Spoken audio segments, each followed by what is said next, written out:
আমাৰ দেশত আৰু ইয়াৰ পৰা বাইকেৰে গৈ থাকোতে নাজাৰাটো মই দেখাই দিছো আপোনালোকক এবাৰ কেনেকুৱা নাজাৰা হয়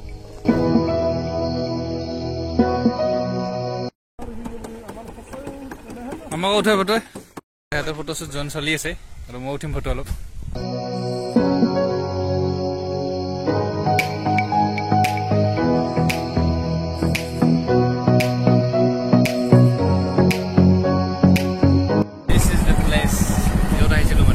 পাঠশালাৰ পৰা ইন্দ্ৰভূটান ৰোড হৈ এইখন দলং পালে গম পাব যে গন্তব্যস্থান পালে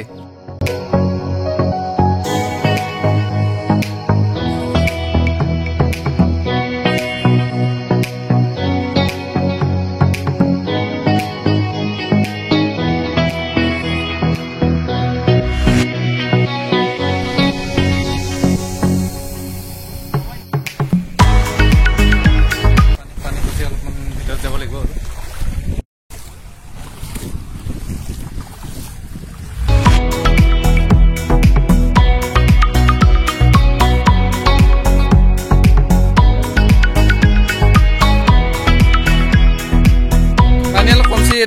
খুলি দে ইফালে পানী আহা কৰি দিয়ে অলপ মানে ভাল লাগব এতিয়া পানী কমছে আজি এগুলো সে হাই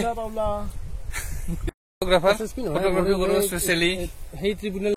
বিদ্যুৎ শর্মা বিদ্যুৎ আমি এটা চ্যানেল আছে বড় চ্যানেলটার নাম কি ইমান টান না ফিড ব্লগ বিড তো এটা সাবস্ক্রাইব করে দিও নব আচ্ছা স্পেশালি তামাম পটা করবি না একদম তামাম এই প্রেজেন্ট করছা কি কবি আইটো ভালে লাগছি বঢ়িয়াকে শুই ল'ব লাগিব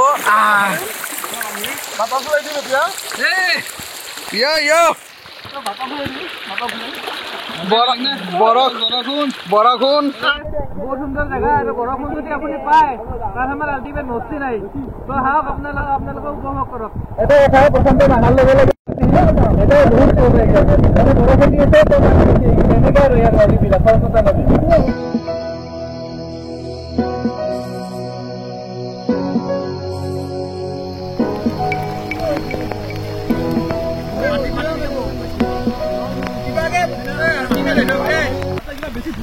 বাৰে বাৰে ধাৰাকে আৰু দাও ধৰাটো বাৰে বাৰে কনফিউজ লাগে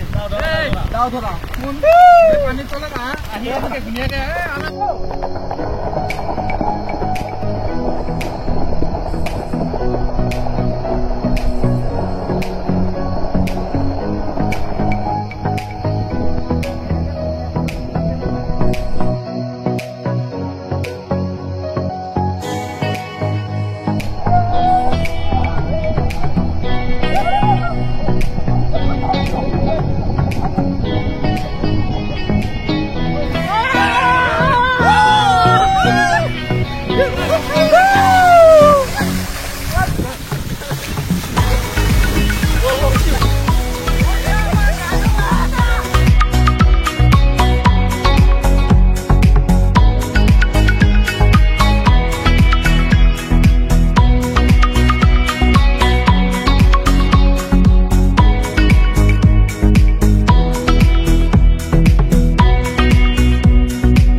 যেটো উদ্দেশ্যৰে আছিল প্ৰায় উদ্দেশ্য সফল কাৰণ ইমান ধুনীয়া সিনাৰি লগতে বৰষুণ পলো অ্যামেজিং ফিড ব্লগ বি তো আপোনালোকে আহক ইয়াত এনজয় কৰক এনেকা ধুনীয়া পৰিবেশ চাৰিওফালে দেখাই দিছো ঘূৰাই দিছো মই এনেকা পৰিবেশ এটা কি অ্যামেজিং ন ওচৰতে আছে আপোনালোকে আহক ইয়াতে আহি আপোনালোকে এই পানীত গা ধোৱাৰ মজাটো লওক কি ধুনীয়া এটা সুন্দৰ পৰিবেশ আৰু আজি সবতকে ভাল লাগছে আমাৰ কাৰণে যে বৰষুণ দিছে বেছি গৰম থাকলিতো ভাল তথাপিতো বৰষুণ তাতে এই ঠাণ্ডা পানী এটা বেলেগে মজা বৰষুণ দি থাকলে বেছি ভাল লাগে তাৰ মানে আৰু বৰষুণ দিয়া যে পানীৰ সোঁত যোনটো যেটো সোঁটো বেছি হৈছে শব্দটো শুনলে গম পাব শব্দটো এটা কুল শব্দ এটা হৈ থাকে পানীৰ এতিয়া আপোনালোকে আহক ইয়াতে এনজয় কৰক আমাৰ ওচৰৰে প্লেচ ডাও ধৰা আহক আৰু এনজয় কৰক।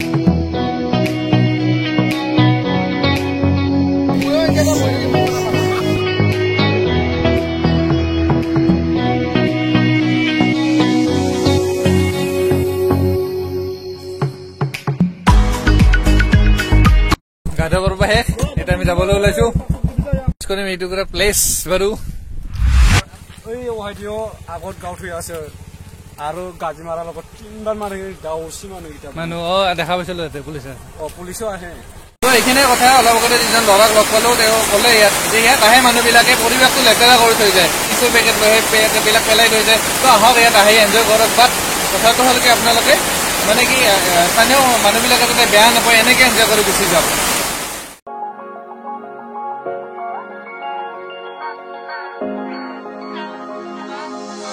বিচাৰিব খোজো যে আজি ডাৱৰৰ ফাকে ফাকে আমি সপোনে মাথো কৈ যায় আজি।